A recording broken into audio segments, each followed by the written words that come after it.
Hey guys, Delta here, and today I wanted to talk about the critical reaction to Destiny because it's been a really interesting story to see how things are unfolding. Destiny was an interesting case because many outlets, actually all outlets, were not able to start playing the game until the same time as the rest of us, effectively blocking any quality day one reviews. The reasoning for this, by Bungie themselves, is that these sites needed to be able to play with the larger community to really understand what the game was about.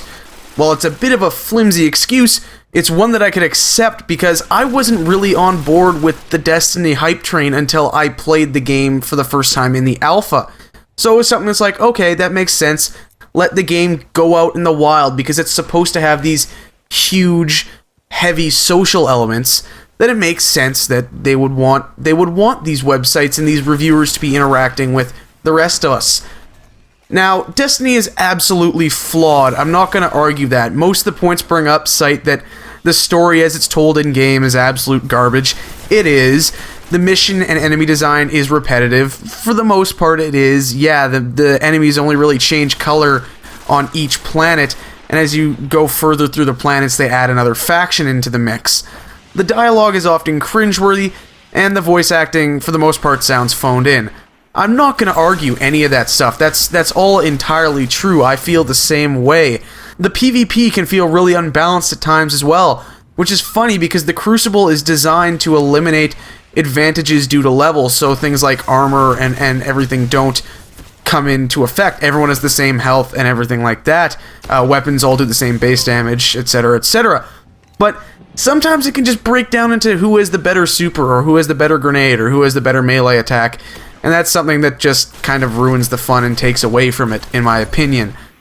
Most of this honestly doesn't matter to me, though, because I don't find these bad parts of the game to be egregiously terrible, like things that are just gnawing at me while I try and play. And most of all, I'm having fun. I'm just enjoying the game, grinding for loot, building up my character, exploring the worlds, even though they can be somewhat empty at times. It is a beautiful game to look at. The art design is fantastic. Seeing some of those skyboxes while you travel around Earth and the Moon and Venus and Mars are absolutely gorgeous. My favorite of the planets to just visit and walk around is the Moon, because the view out into space is gorgeous and the lighting is phenomenal.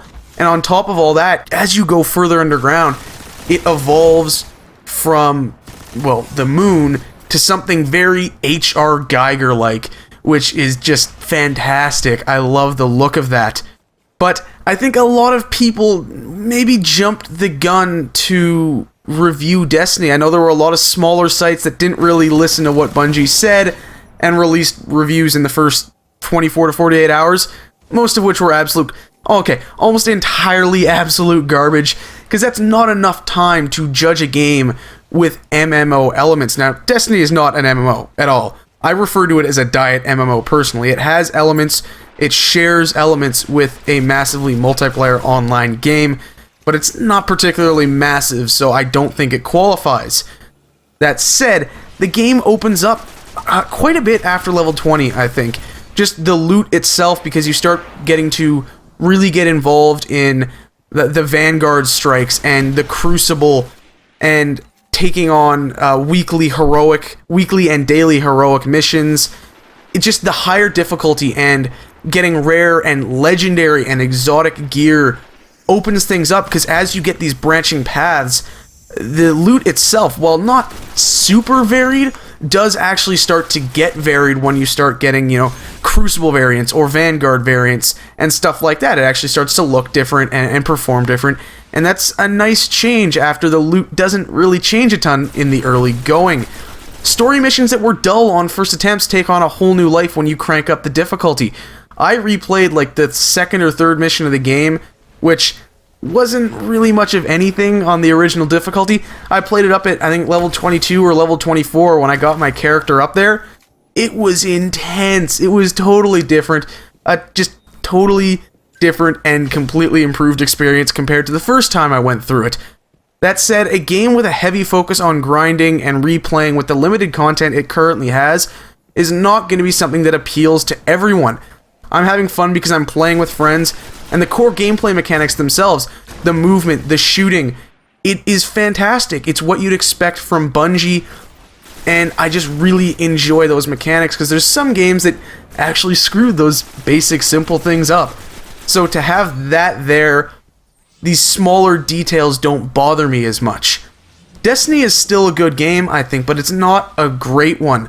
The foundation and ideas are there, but it's almost as if Bungie kind of got too ambitious and overreached, and then halfway through development we're like, oh shit, how do we make this work on the PlayStation 3 and Xbox 360?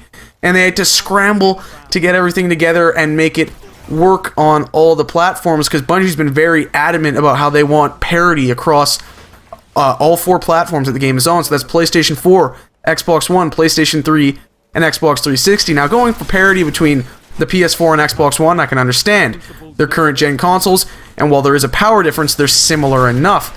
But the PlayStation 3 and Xbox 360 are 8-year-old tech. They are so far behind this current generation of consoles that going for parity there is going to hurt the overall product. We've seen it a lot with cross-gen games, and personally, I cannot wait until those consoles are buried and put to rest. A big factor in how I will judge the final game, I think, is going to be how Bungie supports it with events, free content, and paid DLC. If the expansions bring more than enough content to justify their price tag, and the game is regularly updated with weekly events and free content on top of that, I think it's going to have staying power, and a lot of opinions will improve as time goes on. But as it stands right now, we don't know how things are going to go. It's only been a little over a week now. Bungie has laid some stuff out for the first month or so in terms of new content that will be added, and it remains to be seen how it will all play out. Anyways, those are my thoughts on Destiny and just kind of the odd critical response it's gotten. Thank you guys for watching. I hope you enjoyed. Stay tuned for more Destiny videos, guides, and updates, and I'll see you guys next time.